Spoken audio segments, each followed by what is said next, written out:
You are doing well. तो हम Indian evidence act पढ़ रहे थे, बाय बेयर एक्ट, और हमने कवर किया था सेक्शन 14 तक, आई थिंक, हाँ सेक्शन 14 हमने पढ़ लिया था। इसके कुछ एग्जाम्पल्स बाकी थे, इलस्ट्रेशंस, जिसमें से एक बहुत ही ज़्यादा इम्पॉर्टेंट पूछा जाता है एग्ज़ाम में, वो है हैबिचुअल। यानी कि कोई भी किसी भी चीज़ को करने की अगर हैबिट है इंसान की, तो वो चीज़ इररेलेवेंट होती है अंडर इंडियन एविडेंस एक्ट। ठीक, मतलब अगर किसी इंसान को, जैसे कि यहाँ पे देखिए इसका जो ओ है बहुत ज़्यादा पूछा जाता है। यहाँ पे क्या है कि उसने ए जो है बी को मारने का कोशिश किया, बी को मारने की कोशिश की इंटेंशनली। यहाँ पे ये तो ठीक है, ओकेज़न था, ये रेलिवेंट है। लेकिन यहाँ पे एक फैक्ट ये भी आता है कि जो ए है उसको शूट करने की हैबिट थी, उसको शूट करने की आदत थी। ठीक है, तो ये जो आदत वर्ड है ये इररेलेवेंट होता है। मतलब कोर्ट जो होती है वो किसी भी अक्यूज्ड को या किसी भी पर्सन को सिर्फ इसलिए कन्विक्ट नहीं कर सकती है कि वो उस चीज़ का आदी था। ठीक है, मतलब अगर वो मर्डर करता है, मर्डर करने का आदी है तो नहीं, मतलब एक होता है ना फैक्ट होना चाहिए केस में, रेलिवेंट फैक्ट होना चाहिए जिसके अंतर्गत हैबिट इररेलेवेंट होता है। सीधी सी बात ये है। उसके बाद क्या है, हमारा सेक्शन 15 आता है। तो ये आप देख लीजिएगा, हैबिचुअल बहुत पूछा जाता है कि हैबिचुअल इररेलेवेंट होता है, सीधा सीधा ये एग्जाम में पूछा जाता है। तो section 15, facts bearing on question whether act was accidental और इंटेंशनल। तो यहाँ पे हमें क्या दो कीवर्ड मिले, एक्सीडेंटल और इंटेंशनल। ठीक है, सेक्शन 15 ये बताता है कि किसी भी फैक्ट में अगर वह एक्ट एक्सीडेंट होता है या फिर इंटेंशनल है तो वो चीज़ क्या है, रेलिवेंट है। रेलिवेंट मतलब यहाँ पे एक बहुत ही इंपॉर्टेंट जो केस आता है वो पंचुदास का केस है, और दूसरा आर वर्सेस मॉर्टिमर। तो यहाँ पे 16 डेड चिल्ड्रन केस है, ये मैंने इसे शॉर्ट में लिखा है। इस केस में क्या था कि हस्बैंड वाइफ थे, और जब वो मतलब उनको जब अरेस्ट किया गया और उनके बैक यार्ड में जब मतलब खुदाई वदाई की गई, तो वहाँ पे कम से कम 16 बच्चे जो कि माइनर थे या जो बहुत ज़्यादा चाइल्ड थे आप कह लीजिए, उनकी जो थी डेड बॉडी थी। ठीक है, अब सोचिए एक बच्चे की डेड बॉडी मिलती है तो ये समझ में आता है कि हाँ कुछ हुआ होगा, मतलब उन्होंने उसे दफन कर दिया होगा। लेकिन जहाँ 16 बच्चों की डेड बॉडी मिलती है तो ये क्या है, ये एक्सीडेंटल नहीं हो सकता, ये इंटेंशनल होता है। ठीक है, यानी उन बच्चों को मारने का इंटेंशन था यहाँ पे। तो वो हमारा आर वर्सेस मॉर्टिमर का केस है, बहुत इंपॉर्टेंट है, जो कि सेक्शन 15 के रेलिवेंस से पूछा जाता है एग्जाम में, और पंचुदास इसमें बहुत ज़्यादा इंपॉर्टेंट है। तो इसका इलस्ट्रेशन क्या होगा, आप इसको पहचान सकते हैं कि एक्सीडेंटल, जैसे फायर, एक ही घर में अगर बार बार फायर लग रहा है इंश्योरेंस की वजह से, तो ये क्या है, ये एक्सीडेंट नहीं है कि एक घर में सिर्फ एक बार आग लग सकती है। ठीक है, लेकिन आप बार बार आग लगा रहे हो इंश्योरेंस के लेने के लिए, बार बार आग, तो ये क्या है, ये इंटेंशनल होता है। पैसे खींचने की ये एक क्या कह सकते हैं, मतलब पैसे लेने के लिए एक तरीका हो सकता है, या ऐसे फ्रॉड कह दीजिए, तो ये इंटेंशन है। तो यहाँ पे अगर एक्सीडेंटल और इंटेंशनल अगर कुछ भी फैक्ट में आता है तो वो चीज़ क्या होती है, रेलिवेंट होती है, हमारे सेक्शन 15 में बताया गया है। फिर हम आ जाते हैं सेक्शन 16 में। 16 में क्या है, existence of course of business when relevant. मतलब यहाँ पे मेन जो बात हो रही है वो हो रही है कोर्स ऑफ बिजनेस, यानी अगर कोई भी particular act, when there is a question whether a particular act was done, the existence of any course of business it naturally would have been done is a relevant fact। मतलब अगर in the course of business during the business, मतलब अगर कोई business है और उस business, वो business जब कंटिन्यू कर रहा है तो उसके बीच में अगर कोई पर्टिकुलर एक्ट हुआ है जो कि केस से रिलेटेड है, तो वो भी क्या होता है, रेलिवेंट फैक्ट होता है। ये हमारे सेक्शन 16 में बताया गया है। ठीक, तो ये एक नॉर्मल सी चीज़ है, ये ज़्यादा नहीं पूछा जाता है, बस इसका ये कोटेशन बहुत ज़्यादा आता है, तो आप इसे याद कर लीजिए। फिर हमारा जो एक बहुत मेजर या बहुत इम्पॉर्टेंट प्रोविज़न है वो आता है एडमिशन एंड कन्फेशन। तो ये वैसे हमारे प्री के लिए तो उतना इम्पॉर्टेंट नहीं है, प्री में तो इसमें डायरेक्ट ही क्वेश्चन बनते हैं, लेकिन मेंस के लिए बहुत ज़्यादा इंपॉर्टेंट हो जाता है, और इसके लिए आपको इसको ब्रॉड सेंस में पढ़ना भी पड़ेगा। तो नॉर्मली हम समझते हैं कि एडमिशन और कन्फेशन क्या है। तो देखिए, एडमिशन एक एडमिशन पहले तो हम आपको बता दें कि एडमिशन 2 प्रकार के होते हैं, ठीक है, 2 काइंड्स होते हैं। कौन कौन से? एक होता है सेल्फ हार्मिंग, एक होता है सेल्फ सर्विंग। सेल्फ हार्मिंग मतलब वो एडमिशन, वो एडमिशन का मतलब होता है स्टेटमेंट, नॉर्मली जनरली स्टेटमेंट जो कि अफर्मेटिव होता है, ठीक है। और ये ऐसा नहीं है कि ये सिर्फ आपको एक्यूज के द्वारा ही दिया जाएगा, ये किसी के एनी पर्सन, मतलब कोई भी एडमिशन कर सकता है। देखिए, विच is made by any person यहाँ पे यूज़ हुआ है, ना कि यहाँ पे विटनेस या एक्यूज ये सब वर्ड यूज़ हुआ है, तो ये बहुत ज़्यादा कंफ्यूजिंग है। तो यहाँ पे एनी पर्सन यूज़ होता है, ठीक है। तो एडमिशन कोई भी कर सकता है, और ये स्टेटमेंट होता है जो ओरल होता है, डॉक्यूमेंट्री, दोनों तरह के होते हैं। और जो इलेक्ट्रॉनिक फॉर्म होता है, ये हमारे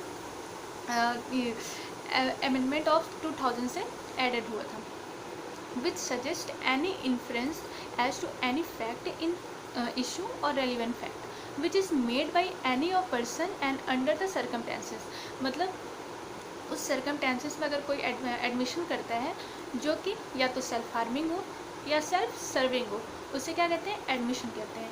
लेकिन नॉर्मली, या आप कह लीजिए कि हमारे इंडियन एविडेंस एक्ट में कौन सा एडमिशन है जो एडमिसिबल है, जिसे कोर्ट मानती है, तो वो क्या है? वो सेल्फ हार्मिंग होता है। यानी कोई भी इंसान अगर अपने खिलाफ एडमिशन दे कि हाँ मैंने ये किया है, तो वो क्या होता है? सेल्फ हार्मिंग होता है। और जो सेल्फ सर्विंग होता है उसमें अपनी बड़ाई करता है, मतलब बड़ाई एज अ सेंस आप समझ लीजिए कि उसमें अपने आप को बचाव करता है, तो वो जल्दी एडमिसिबल नहीं होता है, बहुत ही रेयर होता है, या बहुत ही एक्सेप्शन में वो रेलिवेंट होता है। इसके अलावा जो सेल्फ हार्मिंग है वो हमारे सेक्शन 21 आगे हम पढ़ेंगे, उसमें आता है एडमिशन। तो एडमिशन का नॉर्मली आप मतलब समझ ही गए हैं कि ये एक स्टेटमेंट होता है, ओरल होता है, डॉक्यूमेंट्री होता है। या तो आप ओरल दीजिए, या आप उसे रिटर्न करके दीजिए, या इलेक्ट्रॉनिक फॉर्म में दीजिए। वो सजेस्ट करते हैं फैक्ट इन इश्यू और रेलिवेंट फैक्ट को, और ये किसी भी पर्सन के द्वारा दिया जा सकता है, ठीक है। तो ये हमारे सेक्शन 17 में, और एग्ज़ाम में डायरेक्ट पूछा जाता है कि एडमिशन कहाँ डिफाइंड है। एडमिशन कहाँ डिफाइंड है? सेक्शन 17 में डिफाइन है, ना कि इसके बारे में कुछ और बताया गया। जैसे होता है ना कि कहीं कहीं आपको उसके एसेंशियल्स बता दिए जाएंगे लेकिन डिफाइन नहीं होता है, लेकिन यहाँ पे प्रॉपर डेफिनेशन दी हुई है, इसलिए आप कंफ्यूज मत होइएगा कि सेक्शन 17 में सिर्फ इसेंशियल्स बताए गए हैं या डिफाइन किया गया है। तो सेक्शन 17 में एडमिशन का डेफिनेशन बताया गया है, बल्कि कन्फेशन का डेफिनेशन नहीं है। इंडियन एविडेंस एक्ट में कहीं भी आपको कन्फेशन का डेफिनेशन नहीं मिलेगा। कन्फेशन डायरेक्ट ही सेक्शन 24 से डायरेक्ट ही इंटर होता है, और वो मतलब उसका अलग ही चलता है, वो एडमिशन से इंक्लूडिंग है, बस थोड़ा सा उसमें डिफरेंस आ जाता है, लेकिन एडमिशन का डेफिनेशन बताया गया है, ठीक है। तो ये हो गया हमारा एडमिशन। उसके बाद आता है हमारा सेक्शन 18। देखिए मैंने नॉर्मल है, self harming admission are acceptable evidence, और ये बहुत ही मतलब जिसे हम बहुत ही प्रॉपर एविडेंस कह सकते हैं, सेल्फ हार्मिंग एविडेंस को। सेक्शन 18 में क्या बताया गया है? Admission by party to proceeding और इस एजेंट। मतलब जो एडमिशन है वो पार्टी, जो प्रोसीडिंग में पार्टीज हैं उनके द्वारा भी एडमिशन हो सकता है, और या तो उनके एजेंट के द्वारा भी एडमिशन हो सकता है। तो ये हमारे सेक्शन 18 में बताया गया है। इसके अलावा कौन एडमिशन दे सकते हैं, ठीक है, उसको भी बताया गया है। लेकिन यहाँ पे एक चीज़ आप देखिए कि यहाँ पे जो रिप्रेजेंटेटिव होते हैं कैरेक्टर्स, वो उनका एडमिशन एडमिसिबल नहीं है, तब तक नहीं है, तब कब तक नहीं है? जब तक कि जो पार्टी है वो सब्जेक्ट मैटर में इंटरेस्टेड ना हो। अब भाई कोई एडमिशन कर रहा है किसी भी केस में, तो ज़रूरी है ना कि वो उसमें इंटरेस्टेड हो। कोई थर्ड पार्टी तो आके एडमिशन करेगी नहीं किसी भी केस में, ठीक।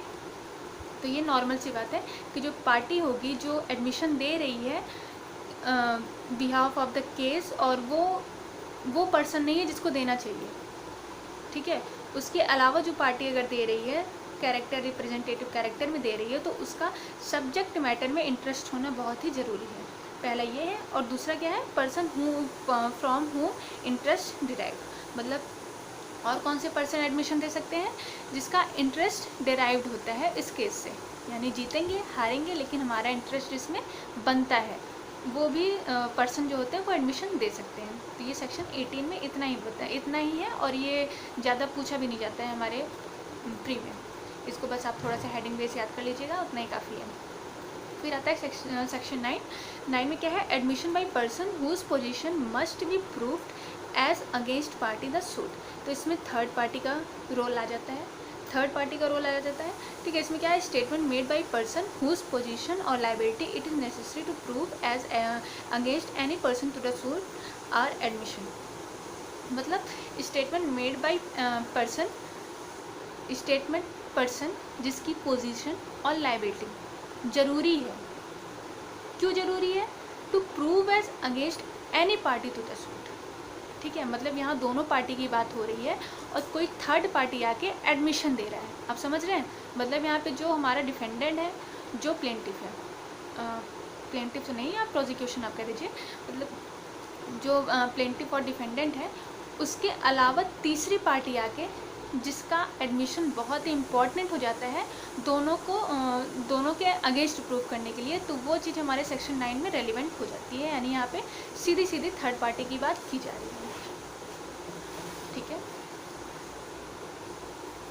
फिर हमारा आता है section 20, admission by person expressly refer to party by suit. यहाँ पे विकेरियस लायबिलिटी है, ये ऐसे पूछा जाता है कि सेक्शन 20 किससे रिलेटेड है, तो वो विकेरियस लायबिलिटी आप शॉर्टकट में यहाँ पे नीचे लिख सकते हैं, ठीक है। विकेरियस लायबिलिटी मतलब करे कोई और भरे कोई और मतलब वही है कि अगर एजेंट कर रहा है तो प्रिंसिपल के ऊपर लायबिलिटी आएगी, ये हमारे सेक्शन 20 में बताया गया है, ठीक है। फिर है section 21, proof of admission against person making them and by और ऑन इन देयर बिहाफ। तो मैंने जो आपको एक प्रोविज़न अभी थोड़ी देर पहले बताया था कि सेल्फ हार्मिंग जो एडमिशन होता है वो एडमिसिबल होता है, वो सेक्शन 21 के अंदर ही बताया गया है। लेकिन सेल्फ सर्विंग जो होता है वो एडमिसिबल नहीं है, लेकिन कुछ कुछ एक्सेप्शंस हैं जहाँ पे वो भी एडमिसिबल हो जाते हैं, जैसे जो कि 1, 2, 3 में बताया गया है। क्या बताया गया है? एडमिशन जो सेल्फ सर्विंग होंगे वो कब एडमिसिबल होते हैं कोर्ट में? पहला सेक्शन 32 जो कि डैंग डिक्लेरेशन से बात होता है, यानी कोई इंसान मर रहा है, वो अपनी तारीफ़ कर रहा है तो वो मरेगा, ठीक है, वो मर जाएगा। लेकिन उसका जो स्टेटमेंट है वो सिर्फ इस बेस पे नहीं ठुकराया जा सकता कि वो सेल्फ सर्विंग है, ठीक है। यानी नॉर्मल सी बात कि डैंग डिक्लेरेशन में अगर कोई भी सेल्फ सर्विंग बात की गई है तो एडमिशन हमारा एडमिसिबल है। दूसरा होता है हमारा फॉल्सहुड इम्प्रॉपरेबल। तीसरा है relevant otherwise than as admission. ये कीवर्ड है, आप इसको लगा दीजिए तो आपको नॉर्मल एक पहचान हो जाएगी इसकी। जैसे यहाँ पे क्या है, relevant otherwise than as an admission, मतलब यहाँ पे सीधा सीधा ये कह रहा है कि एडमिशन नहीं है लेकिन फिर भी वो रेलिवेंट है, वो चीज़ हमारे सेक्शन 21 में रिलाई हो जाएगी, ठीक है। तो सेक्शन 21 से मेन यही पूछा जाता है कि only self harming admission are admissible and may be proved by the party, ठीक है। जो सेक्शन 21 में इतना इम्पॉर्टेंट था। फिर हमारा आ जाता है सेक्शन 22 में क्या है, when oral admission as to content of document are relevant. यहाँ पे ओरल एडमिशन की बात की गई है, ठीक है। तो एग्ज़ाम में नॉर्मली यही पूछा जाता है ओरल एडमिशन कहाँ पे बताया गया है, तो हमारे सेक्शन 22 में ओरल एडमिशन की बात कही गई है। ओरल एडमिशन जो कि डॉक्यूमेंट से रेलिवेंट होता है, मतलब कोई भी अगर कुछ ओरल बोला गया है, कुछ ओरली एडमिशन किया गया है, अगर वो डॉक्यूमेंट में उसे लिख लिया जाता है तो वो भी रेलिवेंट फैक्ट होता है, ठीक। इसमें देखिए आपको कंफ्यूज करने के लिए देते हैं जैसे नॉट रेलिवेंट अनलेस, जो ओरल एडमिशन है अगर वो डॉक्यूमेंट में भी लिखा है वो नहीं रेलिवेंट होगा, कब? Unless and until the party proposing to prove them shows and that he is entitled to give secondary evidence of the content or unless the genuineness of the document produced in his question। ये जो दो line है ये exam में बहुत पूछी जाती है, आप इसको अंडरलाइन कर लीजिए 1, 2। और शायद 2021 में राजस्थान के एग्ज़ाम में भी ये क्वेश्चन आया था, तो ये इम्पॉर्टेंट है इसलिए, नहीं तो उतना ज़्यादा इससे कुछ खास नहीं है। फिर हमारा आता है 22A, ये इसका अमेंडमेंट पूछा जाता है जो कि 2000 है, तो ये इसके अमेंडमेंट से बहुत ज़्यादा इंपॉर्टेंट है। इसमें इलेक्ट्रॉनिक रिकॉर्ड का बताया गया है, सेम वही चीज़ है ओरल एडमिशन का इलेक्ट्रॉनिक यहाँ पे डॉक्यूमेंट है, यहाँ पे इलेक्ट्रॉनिक रिकॉर्ड्स हैं, ठीक। तो ये आप ऐसे याद कर सकते हैं। फिर आता है हमारा 23 क्या है, admission in civil cases when relevant. तो एडमिशन इन सिविल केसेस, यहाँ पे क्वेश्चन क्या पूछा जाता है 23 में, बहुत इंपॉर्टेंट है प्री के बेस पे, और यहाँ पे सिर्फ ये पूछा जाता है कि एडमिशन सिविल केस का जो एडमिशन होता है वो किस सेक्शन से रिलेटेड है। तो हमारा किस सेक्शन से रिलेटेड है, 23 में सिविल केसेस का बताया गया है, ठीक है। इसके अंदर उतना कुछ है नहीं खास। सेक्शन 26 जो कि प्रोफेशनल कम्युनिकेशन की बात करता है, तो इसको आप normal provision base quotation base आप याद कर लेंगे, इतना ही काफ़ी है। फिर आता है सेक्शन 24, तो जो इंडियन एविडेंस एक्ट का जहाँ से कन्फेशन स्टार्ट होता है वो सेक्शन है 24। हमारा एडमिशन का पार्ट ख़त्म, अब कन्फेशन स्टार्ट हो गया, ठीक है। तो अगर पूछा जाएगा कन्फेशन कहाँ है, तो नॉर्मली वो 24 में है, लेकिन कन्फेशन की डेफिनेशन यहाँ पे नहीं दी गई है। ये हमेशा याद रखिएगा कि कन्फेशन की डेफिनेशन इंडियन एविडेंस एक्ट में कहीं नहीं दी गई है, ठीक है। 24 में क्या है कि confession caused by inducement, threat और promise when irrelevant in the criminal proceeding. यहाँ पे आपको सिविल नहीं, क्योंकि confession always in criminal proceeding होती है, ठीक है। इतना मतलब इतना एक दिमाग में बैठा लीजिए कि कन्फेशन जो होता है वो हमेशा क्रिमिनल प्रोसीडिंग में होता है, सिविल में कभी नहीं होता है। क्योंकि सिविल में आपको अपना गिल्ट नहीं प्रूव करना है, वहाँ पे सिर्फ सही और गलत देखा जाता है। गिल्ट वहाँ पे नहीं प्रूव होता है कि हाँ मैंने मारा, मतलब क्यों मारा, किसने मारा, ये सब सिर्फ क्रिमिनल प्रोसीडिंग में होता है। तो कन्फेशन जो होता है वो भी हमेशा क्रिमिनल प्रोसीडिंग में ही होता है, यानी ये हमेशा आप CRPC में देखेंगे, CPC में नहीं देखेंगे। तो कन्फेशन जो होता है, अगर इंड्यूसमेंट, थ्रेट, प्रॉमिस, अगर इन तीनों के बेस पर कन्फेशन लिया गया है किसी भी पर्सन का क्या एक्यूज्ड का ही लिया जाता है। तो अगर किसी भी एक्यूज्ड का कन्फेशन लिया गया है इंड्यूसमेंट, या तो उसको मतलब जैसे इंड्यूस करके या उसको भड़का के या थ्रेट करके उसको डरा के या उसको किसी भी चीज़ का प्रॉमिस दे के कि तुम अपना गुनाह कबूल कर लो, छूट जाओगे या तुम्हारी सज़ा कम हो जाएगी, इस टाइप के जो प्रॉमिसेस होते हैं, अगर ऐसे इन बेस पे अगर कन्फेशन लिया गया है तो वो इररेलेवेंट होता है अंडर सेक्शन 24 के अंदर। तो इसे शॉर्टकट में हम TIP भी कहते हैं, लेकिन ये TIP सेक्शन 9 वाला TIP नहीं है, ये याद रखिएगा, ठीक है। इसमें कन्फ्यूज़न हो जाती है कभी कभी। तो इसमें सेक्शन 24 में इतना ही इंपॉर्टेंट है, और इसका जो सब्जेक्ट 2 है उसको हम सेक्शन 28 से पढ़ना चाहिए हमेशा, क्योंकि 28 में ये बताया गया है कि अगर किसी भी कन्फेशन में इंड्यूसमेंट, थ्रेट, प्रॉमिस नहीं है तो वो रेलिवेंट हो जाता है, यानी वाइस वर्सा, इसका उल्टा हो जाता है, ठीक है। अगर कन्फेशन में इंड्यूसमेंट, थ्रेट, प्रॉमिस है तो वो इररेलेवेंट है, अगर ये तीनों चीज़ नहीं है तो वो रेलिवेंट है। कहाँ रेलिवेंट है, अंडर सेक्शन 28, ठीक। ये हमारा हो गया 24 का फंडा आराम से। और इसमें कुछ जो इम्पोर्टेंट बातें हैं वो ये है कि जो कन्फेशन होता है वो 2 प्रकार के होते हैं। कौन कौन से, एक जुडिशियल होता है, एक एक्स्ट्रा जुडिशियल होता है, ठीक। यानी कन्फेशन हमारे जुडिशियल होते हैं या तो एक्स्ट्रा जुडिशियल कन्फेशन होता है। तो जो देखिए, जो जुडिशियल कन्फेशन होता है वो तो जाहिर सी बात है कि सिर्फ और सिर्फ मजिस्ट्रेट या कोर्ट के सामने होगा और किसी के सामने नहीं होता है। जुडिशियल कन्फेशन का मतलब वो कन्फेशन जो सिर्फ और सिर्फ मजिस्ट्रेट के प्रेजेंस में होता है या तो कोर्ट में इन ट्रायल होता है, ठीक, वो होता है हमारा जुडिशियल, और ये हमेशा एडमिसिबल है, इसका कोई तोड़ ही नहीं है, ठीक। अगर कोर्ट में कोई कबूल कर लिया तो क्या ही बात है।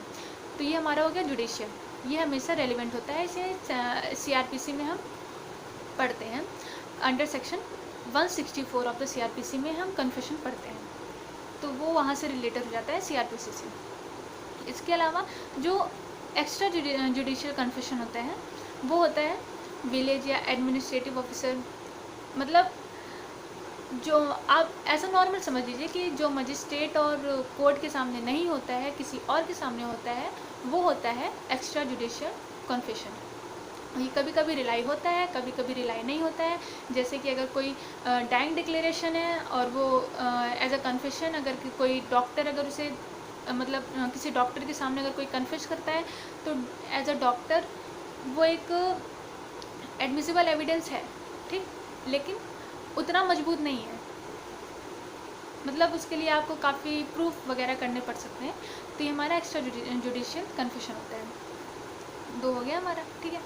तो इसमें देखिए कुछ केसेस इंपॉर्टेंट केसेस होते हैं इससे कन्फेशन से रिलेटेड। जैसे पाकला नारायण स्वामी वर्सेस एम्परर, ये बहुत ज़्यादा इंपॉर्टेंट क्वेश्चन है और ये सीधा सीधा केस लॉ बेस एग्जाम में आते हैं क्वेश्चन, जिसमें कि stated to dying declaration confession, यानी जो पाकला नारायण स्वामी है या तो वो डाइंग डिक्लेरेशन है या तो कन्फेशन, इन दोनों के बेस पे ये क्वेश्चन बहुत ज़्यादा पूछा जाता है। इसे याद कर लीजिए। एक केस है ओम प्रकाश का केस, पलविंदर कौर केस, ये कन्फेशन से रिलेटेड है, और Rishikant Jha case. Okay guys, तो आज यहीं तक। इसके बाद हम कल फिर से स्टार्ट करेंगे अपना कन्फेशन का नेक्स्ट पार्ट। तब तक के लिए thank you, bye bye, and be the best for your exam. Thank you.